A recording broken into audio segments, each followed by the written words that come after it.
Emma, a 16-year-old girl living in a peaceful village, always studied hard with the hope of making her family proud. But no matter how much effort she put in, she kept failing her exams. Each result felt like a step backward compared to her classmates. Doubt crept in. She began to feel worthless, not good enough. Her dreams slowly faded away, replaced by sadness, disappointment, and a growing sense of hopelessness. One question echoed in her heart: can I really change my fate? Seeing Emma quiet and downcast for days, her grandmother gently took her hand and invited her for a walk around the village. They walked in silence until they reached a familiar old tree at the edge of the garden. A soft breeze carried the scent of earth and old memories. Her grandmother looked at Emma with kind eyes, then began to tell a story from her youth, about big dreams, painful failures, and a journey of not giving up on herself. A story that would change Emma forever. Her grandmother once had a big dream, to become a doctor and heal the sick in her village. But life back then was hard. The family was poor. Sometimes they didn't even have enough to eat, let alone money for school. Education was a luxury, yet she never gave up. Whenever she could, she studied, borrowing old books, asking others for guidance, and reading under a dim oil lamp. Even when exhausted, she kept going, believing that knowledge could one day open the door to a better life.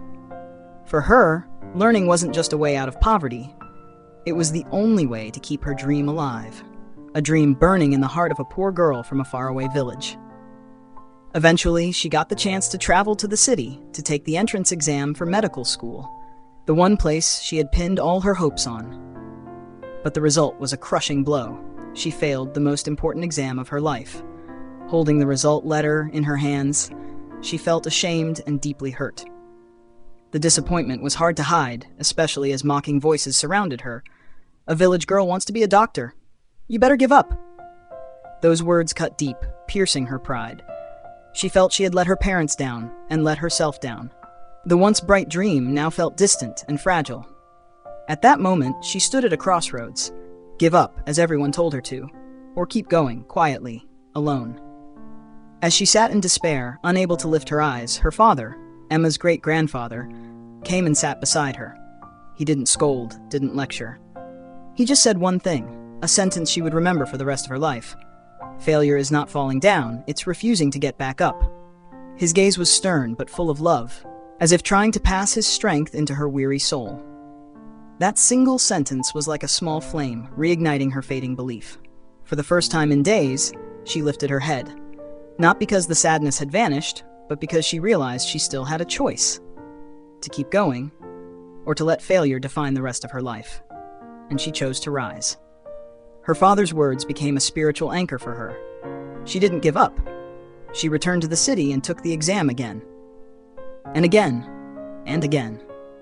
With each failure, she no longer cried. She reviewed her mistakes, studied harder, and kept moving forward. Over time, even though she didn't become a doctor as she once dreamed, she found another path, becoming a nurse. She cared for the sick with dedication, not just with medicine, but with listening, kindness, and quiet persistence. For her, helping others was enough. Her childhood dreams still came true, just in a different, quieter, but deeply meaningful way. Looking into Emma's eyes, her grandmother gently took her hand and spoke from the heart. "My dear, failure is nothing to fear. It's a natural part of growing up. Everyone stumbles, even me. What matters isn't how many times you fall, it's whether you're willing to get back up. Every fall carries a lesson. It may hurt, it may tire you out, but those experiences are what make you stronger and wiser." She gently squeezed Emma's hand and said with warmth, "You only truly fail when you stop trying. But as long as you're still trying, even slowly, even quietly, you're still moving forward. And I believe with all my heart that you'll reach the place you're meant to be." Hearing those words, Emma felt as if she had awakened from a long sleep. She had never thought failure could hold value, that every stumble could be a lesson, a chance to look inward and grow. Her heart softened, no longer weighed down by shame or insecurity. Instead, a small light of hope began to flicker. She realized the path to success is never smooth, and failure doesn't mean she's not good enough. It simply means she's still on the journey. Emma smiled, truly smiled, for the first time in many days. She knew there would still be much to learn, more obstacles ahead. But this time she had something precious, the belief that she could stand back up. Because now she understood, failure is not the end. It's the beginning of something new. If this story touched your heart, please share it with someone who might need a gentle reminder to keep going. And don't forget to subscribe to the channel so that every week we can meet again through a story that heals and reminds us all. No matter where you fall today, tomorrow is always a chance to begin again.